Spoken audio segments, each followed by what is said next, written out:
จะไปเริ่มให้พี่นี่ไปซ่อนก่อนเนาะไปเลยสวัสดีชาวยูทูบทุกคนเนาะวันนี้ก็มาพบกับเค้กซ่องเค้กกุชี่เนาะวันนี้นี่เขาก็จะมาแบบ EP 4เนาะต่อพวกแอนนี่ท่านเห็นเป็น EP 3แล้วเนาะเขาจะมาต่อเป็น EP 4เนาะโอเคเขาก็อยู่กับซ่องไซซิ่งขับอิทธิพรแล้วก็ซาโรสเลิฟเลนชาลอตรถเลนและอันนี้ก็คือซ่องไมเคิลยูทูบซ่องเมียล่ามันบอกเป็นเรื่องจริงโอเคเราก็ต้องพาแอนนี่ก่อนเนาะเพราะว่าแอนนี่อย่างโบมาแอนนี่ไปซื้อขนมนี่ปอเห็นอย่างหัวแอนนี่กล้องเป็นหน้าไปเลยตากล้องผักอาจจะหมวดอยู่ในนี้เนาะโอเคย่างมายางสง่างงามช่องแอนนี่ยังเอ้ยแอนนี่จะกุชี่แอนนี่กุชี่เนาะโอเคบ้านนี้เราก็จะไปตัวประกอบของอ้าวฮายเดี๋ยวเราก็จะไปหาพี่นะคะโอเคนี่นู่นบอกเธอเนาะเดี๋ยวอันนี้บอกให้เบิ่งว่าอันนี้ท่านคือพี่ที่เขากัดในอันเป็นคลิปที่สามเนาะ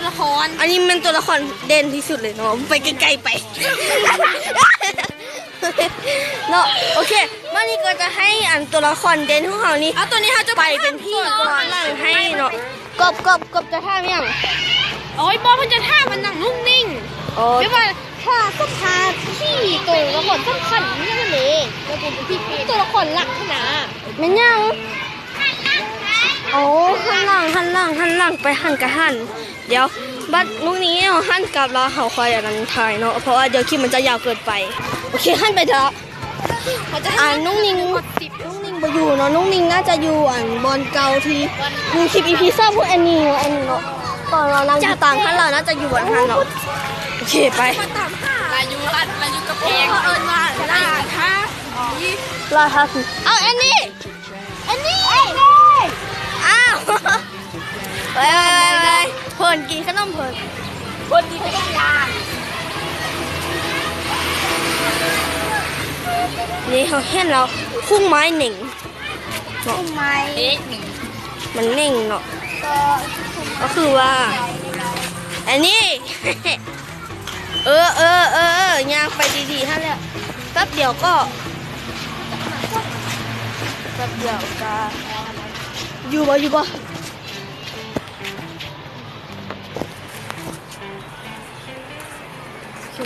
ไว้ให้ข้าจับก่อน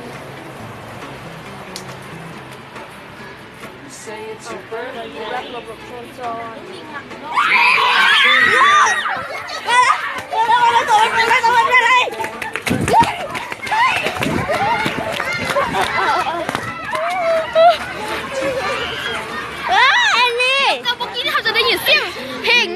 ซึ่งเป็นเพลงของพี่นุ่นนี่กินหนังเนาะ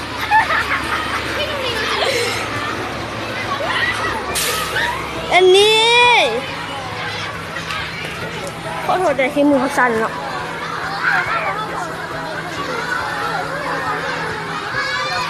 พี่นุ่นนิ่งเต้นได้เนาะโอเคพี่กองไว้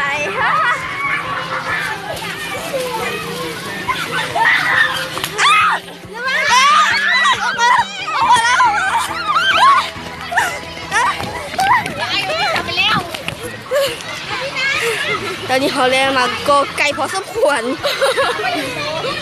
พี่นุ่งนิ่งมืดเนาะเตะโทษขยะดินเนาะกับละครพี่เขาเนาะโอเคก็อย่าลืมกดไลค์กับกดแชร์ทุกช่องนี้เลยอันนี้คือชื่อพี่โพนแล้วก็ชาลัดอย่าลืมช่องนี้ช่องที่สำคัญที่สุดช่องเนี่ยล่ะที่ว่ามันไม่ความจริงอันนี้ชื่อก็อย่าลืมตามกดไลค์หนักตาตามเป็นสองอย่างอันนี้ช่องปาวิสดีต้าจิกชีเนาะโอเคสำหรับคลิปนี้ก็อย่าลืมถ้ากดไลค์ช่องทุกซองที่มาเนาะโอเคก็อย่าลืมกดไลค์แล้วก็แชร์ให้ด้วยนะ